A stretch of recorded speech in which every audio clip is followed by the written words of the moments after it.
Hello, my name is Lola, and I'm going to direct into Haunt 2019 Kill Count by DeadMeat. Yeah, I've never heard of this movie, never seen it. I know nothing about this movie. Um, I yeah, I've never seen anything about this movie. Nothing, no trailer, no TV spot, um, and only thing that I recognized was from the thumbnail of the movie was that the killer or whoever is wearing that clown mask. It's very similar to the clown mask in the one that sorry, I can't say his name. Heath Ledger's Joker wears in the beginning of the Dark Knight. That's the only thing I recognize. Other than that, yeah, like I said, I know nothing about this movie. I see no commercial, no trailer, nothing. I have no idea who's in it. Um, yeah, let's check this out. And if you want to comment, subscribe my channel. You can if you want to. That's fine too. Here we go.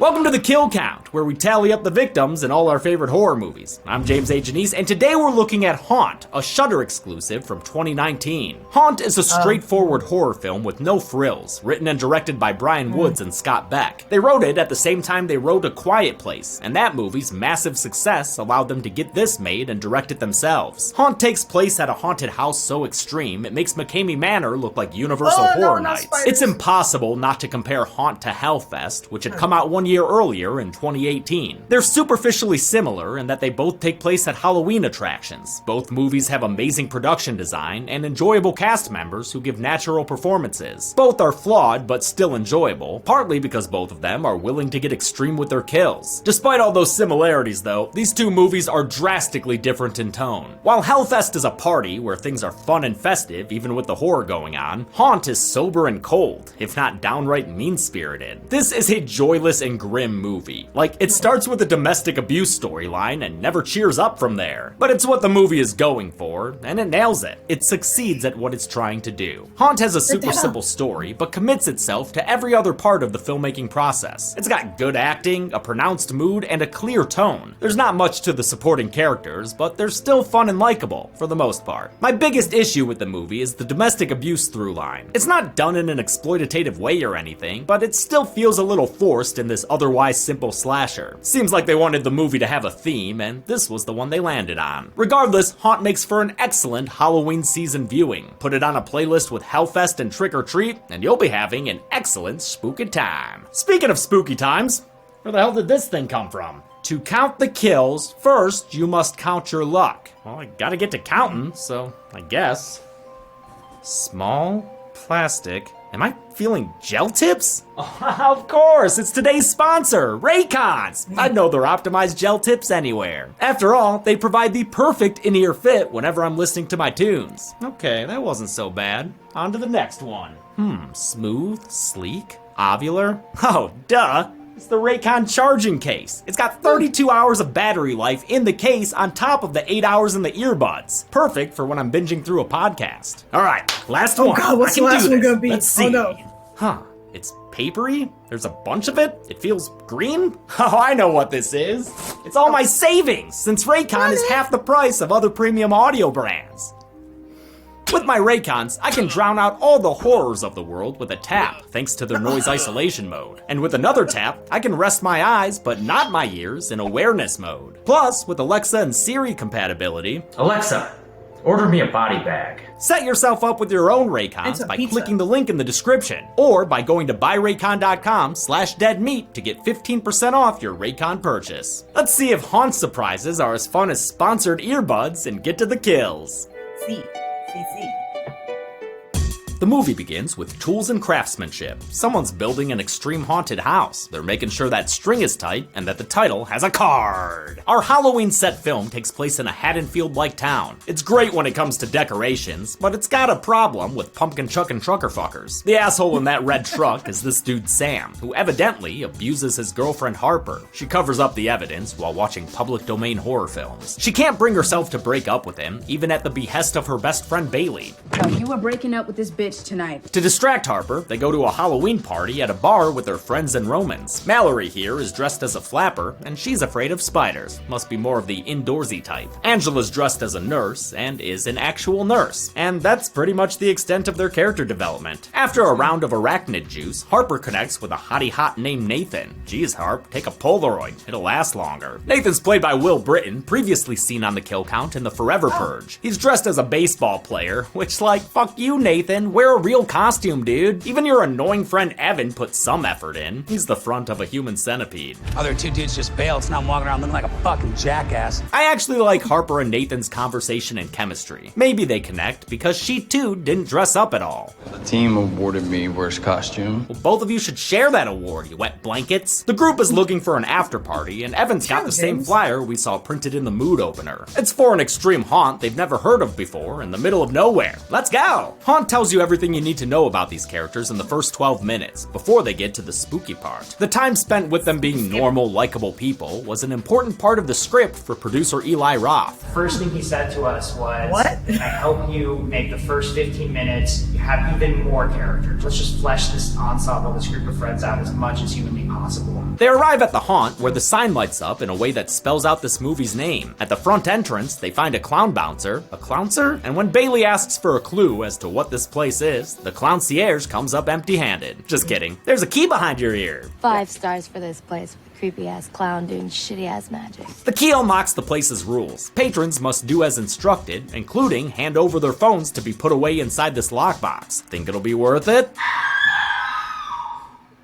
Yes, we're doing it. The clown opens the garage door of doom, and after they enter, he closes it behind them. Clown over. The first room of the haunt doesn't seem very scary, just some standard bastard skellies, one of whom pops out of the wall. But after they walk through the intergalactic Barforama, they get to a room decorated from the Fall Jigsaw catalog. They find themselves on one side of a glass wall across from a witch. She's here to put on a show for them, co-starring a young woman in a body bag, who was actually seen waiting to enter the haunt when our character group first arrived. This chick is screaming for her life.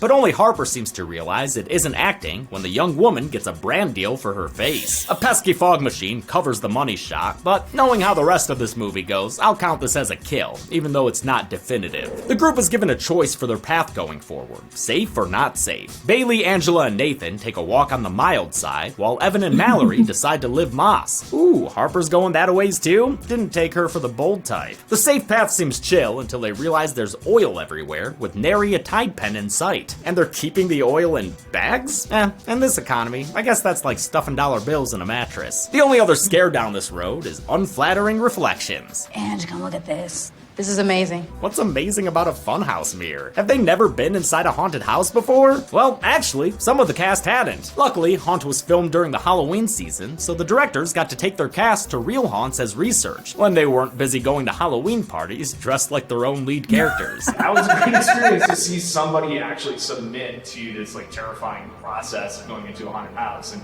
see how they react. And for the cast, it really felt like it brought them together. Everyone on the cast spoke positively of Beck and Woods, saying the set was laid back and comfortable. The unsafe path takes its travelers through fake cobwebs full of spiders. Mallory doesn't like that. Spiders. Then they have to go through a coffin that turns into a door, but only when the lid is shut. That's some claustrophobic fun. Harper finally settles on her favorite horror movie of the year. Nope. When they reach this spot that looks like the background's got turned into a laser tag zone, which sounds like it'd be awesome and awful. Evan takes point in the pointy hole, with Harper and then Mallory crawling behind him. Damn, this tunnel looks like hell on your hands and knees. Harper joins Evan on the other side, but Mallory's disappeared. That, or on her way to catching up with them, she grew a few inches and joined a New Jersey ice hockey fan club. The Safewayers find a few holes they're supposed to stick their hands into. Nathan takes the opportunity to quote his favorite early internet video. Round. Even though Bailey's tired of this place, she participates, only to get her arm attacked by someone on the other side. When she finally gets it free, she sees that her arm has been sliced open. Harper and Evan are forced by the silent devil to continue on without Mallory, towards a door that looks like it's been committed to door asylum. On the other side is the world-famous speaker slide. Hey, what's the Bluetooth for those? I want to hear how the Bizkit sounds coming out of them. Right now, the speakers are playing chainsaw noises, but Harper still goes along with Pimp My Slide. She finds herself in a foresty area with a zombie with a chainsaw. Look at me, I'm Leatherface! Evan shoves the performer armor, which,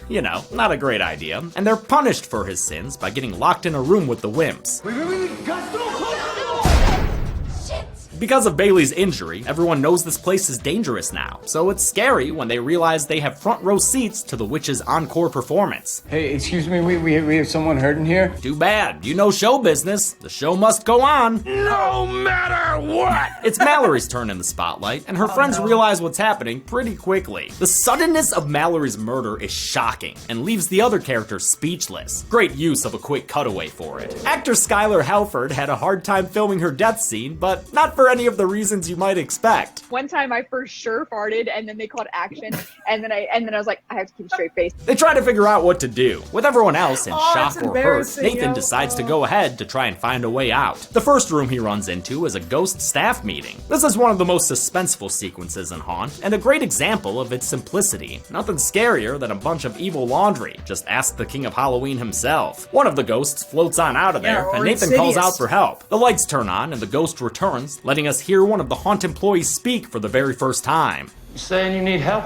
Yes, he does. Help figuring out, what are those? Back in the witch's chain link cottage, Harper tells Bailey about her backstory. I grew up in a haunted house. But she ain't talking about delusion or Erebus. She means it metaphorically. Her father was abusive towards her and her mom, and she dreams of returning home without her dad there. Again, the domestic abuse thing doesn't work for me. I'm not trying to be flippant about the theme, it's just not done in a way that I find interesting. Beck and Woods make a case that it's thematically relevant for a Halloween movie. Just like everyone dressed up in costumes, Harper's pretending to be someone she's not, someone who's okay. Every single day of her life, she wakes up and she puts on a mask. Nathan returns with the ghost of Lawsuit's future. What happened to your hand? They ask him to get them out of there, promising that although they're scared, they are not Karens. I don't need to talk to your manager. Ghost agrees to open the door and lead them back through the haunt. Quick now, let's see all the rooms again, only in reverse. Ghost offers up his supposed name, Mitch, and assures them that Mallory's fine and waiting for them outside. Mitch's arrival really helps the movie as it reaches its halfway point. He's probably bad, but he does a good job seeming sincere at times. Holy shit, is she bleeding? But of course, he never takes off his vanilla soft-serve looking mask. So yeah, I wouldn't hitch my ride to Mitch. That mask and all of the haunt's amazing sets come courtesy of production designer Austin Gore. The directors hired him based on his work art directing La La Land and Her, saying they wanted someone who wasn't an obvious choice for horror. We're not here to hire a horror guy. We love horror movies, you love horror movies, we'll take care of that. We got the horror covered. Exactly. We'll cover that. Just make it look beautiful. Gore and art director Jason Perrine based the masks on vintage Vacuform masks, which were scary enough even before the custom modifications. The haunt itself was designed to have a homespun appearance, with wooden pallet walls and paint that hasn't fully dried yet. It's to show how this operation is built quickly to lure in unsuspecting victims. They didn't quite have enough time to get it ready for these people. Though it wasn't built as a full-on walkthrough haunt, the sets were designed so they could actually connect and be put together in a way that worked for filming. The exterior of the haunt was played by the abandoned A.J. Jolly Memorial School, which closed in 2006 in a small Kentucky town. The interiors were built in an abandoned dairy factory in the same region, northern Kentucky, outside of Cincinnati, Ohio. Evan takes McClane duty again and retreads his crawling through the knee-busting tunnels. Mitch is next, but as soon as he's out the other side, he cuts off everyone behind him by installing a reverse doggy door. Now is not the time for home improvement, Mitch. That's what the opening credits were for. Nathan is trapped in the tunnel as the Devil Man barges through the door behind the others. He's got a pitchfork and he's looking to harvest some blood. Angela provides a hearty crop. God damn, another brutal head stab. Bailey escapes into the tunnels, but before she can reach Nathan, he falls through a trap door. The haunted house always wins. Evan learns that when he makes it outside and can't find Mallory, or the lockbox with her phones. Devil Man has cornered Harper, and she thinks it's her abusive boyfriend Sam, probably because she saw Devil Man earlier creeping outside the club. She begs for mercy. Please don't hurt me, Sam. But when he lifts his mask, it reveals a slightly less tatted up Darth Maul. Oh, God. Turns out these people's faces are just as elaborate as the masks they wear. That clown guy from the entrance is ready to go bozo 24/7. The makeup effects on the killers is probably the most standout feature of Haunt. Prosthetic designers Chris Bridges and Hugo Villaseñor based the faces on extreme body modifiers. For the Devil Man, Bridges used metal studs to act as horns and clipped his ears to give them a pointed appearance. The Devil was played by Damian Maffei, who's been on the kill count twice before. He was the man in the mask in The Stranger's Prey at Night, Knight and a Foundation member in the Wrong Turn reboot. Outside, Evan realizes that Mitch is a bitch when he shows up without anyone else behind him. The ghost has got other priorities going on right now, like delivering the creepiest line of the film. Do you still want to see my face? At this point? Nah, not really, man. Don't want to see that hammer in your hand either. All of a sudden, Evan is dead, with a demasked Mitch having beaten him off screen. Kind of lame, but they make up for it. Mitch uses the hammer claw to tear off Evan's skin mask. I think Mitch's face is the only one I don't like. Looks too much like a prosthetic instead of a real face that's been modded. It was modeled by Bridges after burn victims, lacking a nose that they keyed out with green paint. Ghost/Mitch is played by Ohio native Cheney Morrow, who would go on to be in the Wrong Turn reboot with Damien Maffei, but who was a Waffle House manager when he was cast in Haunt. Beck and Woods wanted to cast regular people as the villains to make it scarier that they would do this. For instance, the clown is played by Justin Markson, who had been friends with them since they were teenagers in Iowa. Markson had to audition multiple times because they kept thinking of him as the nice guy they knew in real life. For the clown, he tried to channel Javier Bardem from No Country for Old Men, with a voice inspired by Philip Seymour Hoffman in Mission Impossible 3. Oh, that was nothing. That was fun.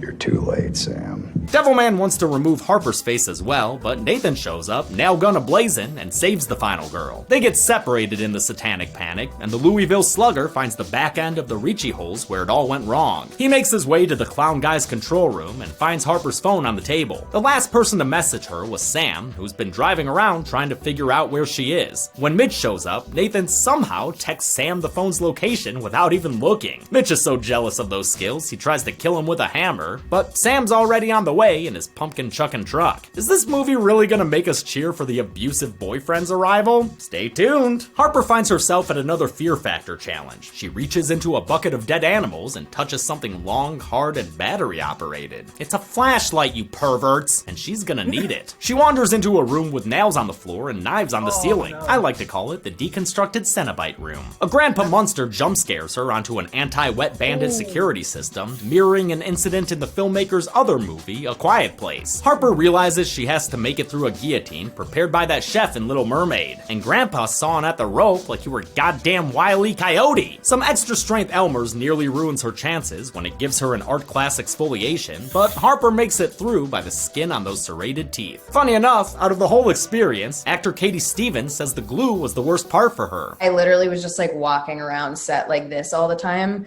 so that it wouldn't get messed up. Harper lands in the wrong franchise, but rolls with it. She's in a creepy bedroom that causes her to go all Charlotte Perkins Gilman. She finds a clue that leads her to strip that bed like it were her hand skin. Oh, good thing this ain't Hotel Hell. Gordon Ramsay would be reaming that devil man. Beneath the bed is a dollhouse music box, and inside of it is her jump scare to freedom. But Devil Man ain't looking to let her get to the Tournament of Champions that quick. The experience reminds her of her childhood trauma, which I guess gives her the resolve or whatever to come out and stab Devil Man in the eye with the key. Calm down, guy. It's just one more piercing. Harper hears Pop Goes the Weasel playing, and the little ditty ends with a bang. The blast is loud enough to remind Nathan that he can't leave the movie just yet. Damn, dude, you were so close to running home. Looks like the shotgun blast only nicked Harper in the chest, but that devil's still yelling at her that he wants an eye for a fucking eye! He strangles her directly in front of the 12-gauge egg timer, even though he knows that Weasel goes pop pop. He should have remembered the devil's in the details. Now the devil's all over the walls. The Haunt employees call an audible, turning on the lights and sending in what appears to be the final boss. You ready? Oh, hell yeah! Walking around looking like the Grim Reaper from Spook-Ass. Harper gets the jump on them and stabs him in the chest with the pitchfork. If that seemed too easy, it's because this was actually a captive Bailey with her mouth taped up. Bailey couldn't make hay out of the situation, and Harper inadvertently killed her. Good thing the abusive Sam is here to save the day with Google Maps. Alright, guy, when you reach the wall bong, turn right, and you can't miss the evil clown. Sam walks into the red tripwire we saw strung up in the opening, which triggers a bolt being fired into his neck, hit by the Frankenstein gun. Then the clown does another magic trick. Look, no more hands! I like that instead of asking us to root for Sam, Haunt makes him a punchline by killing him as soon as he arrives. It's a damn good high striker kill, too. Harper hears a chainsaw coming towards her, but Nathan cheats his way through the escape room with a sledgehammer. Before he can turn the new window into a new door, the chainsaw zombie arrives in the room with Harper, wielding a much faster remodeling tool. Oh, and Mitch is also here too. Diet Leatherface attacks Harper, and together Together, they create a sawed-off shotgun. She uses it to shoot him. Hasta la vista, zombie. Mitch tries to perform another clawfoot facelift, but Harper knocks him out and saves Nathan. They flee, and we never see Ghost/Mitch again, but I'm not counting him as dead. That hit didn't look like a kill to me. Actor Cheney Morrow agrees. This might just be me, but I'm not convinced I am dead. I'll adjust my stats if I need to for Haunt 2, Mitch's Revenge. On their way out, Harper and Nathan corner Grandpa Munster, who folds like a cheap cape. This is so fucked up. He says he's not really a bad guy. He's only training to become a surgically modified serial killer. I don't know their names, but one of them is a tattoo artist. This is pretty much the only info we get about what these killers do the rest of the year. I know some people wanted more backstory, but honestly, I didn't even need that line. Before they can learn anything else, the guy gets shot in the head by his long-lost wrong turn brother. It's a demasked, de-chainsawed zombie, and Nathan and Harper immediately attack his arms. Good work, you two. Harper makes it out through a hatch in the ground, but the witch cuts Nathan off and tries to kill her with an evil monologue. Nathan interrupts by grabbing her ankles, allowing Harper to kill the witch by slamming her head with the steel door. Guess those masks are purely aesthetic and not for safety purposes. Clown Guy decides to hang it up until next season, so he puts Chekhov's oil to good use. Oh man, this is gonna affect the global market for show! He burns down the entire haunt and all the evidence of their ill-doings in the last scene filmed for the movie. It was done the night before Thanksgiving, 15 years to the day from when Beck and Woods shot their first student film together with Justin Markson. That left the actor pretty emotional. Jeez, I did not expect this to happen. Scott and Brian came up and we gave each other a hug because we've been doing it for so long and they're just good friends of mine. Out in the parking lot, the still alive zombie is working overtime trying to stop the survivors from getting away. Nathan brings his bat to the gunfight, but thankfully Zombie only manages to hit him in the love handle. Nathan swings away and in slow-mo delivers what I believe is a lethal swing to the zombie's head. That was a hard hit, and that dude was already pretty messed up. They find Sam's abandoned truck on the side of the road, revealing his character's ultimate purpose, a getaway vehicle. They follow a camera drone to the nearest hospital, where Harper has a hospital dream that wraps up her backstory plot. In it, she returns home and finds that her abusive dad is gone, but too bad mom's got a new boyfriend. Though that was just a dream, Clown Guy really does have her address, thanks to the release forms everyone signed to enter the haunt. What he didn't think about is how his haunt gave Harper a crash course in home aloning.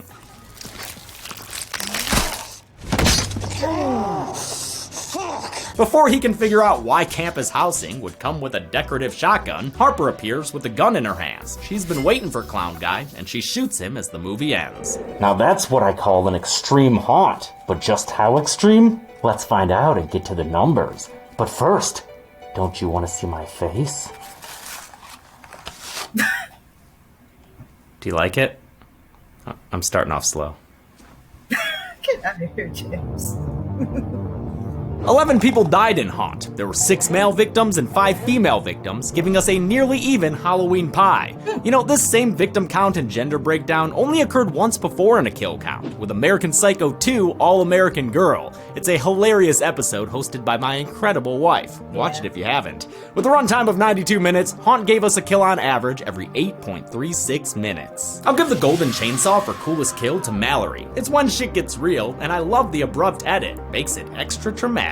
Dull Machete for lamest kill goes to Grandpa Munster, shot in the head for giving away trade secrets. And that's it. Haunt had a limited theatrical release in 2019, then landed on Shudder and became their most watched premiere of the year. Good for them. Until next time, I'm James A. Janice. This has been the Kill Count. Thanks a lot for watching this Kill Count. We're almost back to doing trailers now that Zoran's back from his honeymoon, but I'll leave the next episode as a surprise for you. If you want to know where I got all the Haunt masks, they're all for sale at Trick or Treat Studios. If you want to know where I got this fucking dope shirt, it's one of our many merch items at DeadMeatStore.com, which yes, is a Rooster Teeth store, don't get confused. A lot of these sizes might be sold out since this is a limited run Halloween print, but we do have other stuff and we're going to be coming out with more merch every few months. I want to thank some patrons like Sabrina, Paige Benson, Kennedy Kelly, Caitlin Gardner, and Heather Hannigan. Thanks everyone. Be good people. Yeah, like I said, I had not seen this movie, but honestly, yeah, it does resemble a lot of like Hellfest. Yeah. But honestly, it's not really my type of favorite horror movie. Like, I'm kind of more like I don't know. I think it just depends on like the movie. I don't know. And that whole like going through the nail foot thing, like the nail going through the foot. Every time I see that, it actually reminds me of Home Alone when Marv is his barefoot and he's going up the stairs and like he steps on the nail and he's just like screaming, holding his foot. Like, oh my god, that's what always reminds me of. And yeah, I am glad though that like, oh, it didn't end with just like, oh, everybody dies, the bad guys get away, you know. Uh, and I'm glad James didn't show any more spiders because I hate spiders. No, nope. And yeah, I myself have never been to a haunted house, nor do I care to or ever want to. No, because I got like a sensitive heart, man. Like I just like no, man. Like the last thing I want is for someone to jump out and just like, I just, like hell no. Like horror movies, I can deal with, but something like that, like hell no. Uh, anyway, yeah, that's it. And it really does suck that James can't cover as much uh, movies now because of with all of a sudden getting age restricted, copyright claim, copyright strikes. Like it sucks, man. Like one movie that I would recommend him to do would be The Blob. Not the original, not the remake that had Steve McQueen in it, but the one that came out. I forgot what year it came out. It either came out in the 70s or the 80s. That one's a good one. Um, and from what I heard, The Blob is actually kind of like based off a true story, where like these two cops, they saw like a meteor or asteroid, whatever, like across the sky, and it like landed, and they were like, "What?" They went and checked it out. They poked it with a stick, and like it just like deflated. It like did nothing. Like like that's just what I heard. Could be true. Could be made up. Could be just somebody made up. I don't know. But that's just what I heard. Well, more than likely, it's probably not true. It's probably fake. I don't know. But yeah. Anyway, that's it. That's my reaction to Haunt 2019 Kill Count. And yeah, everyone, take care of yourselves and trying to see you in the next one. Bye.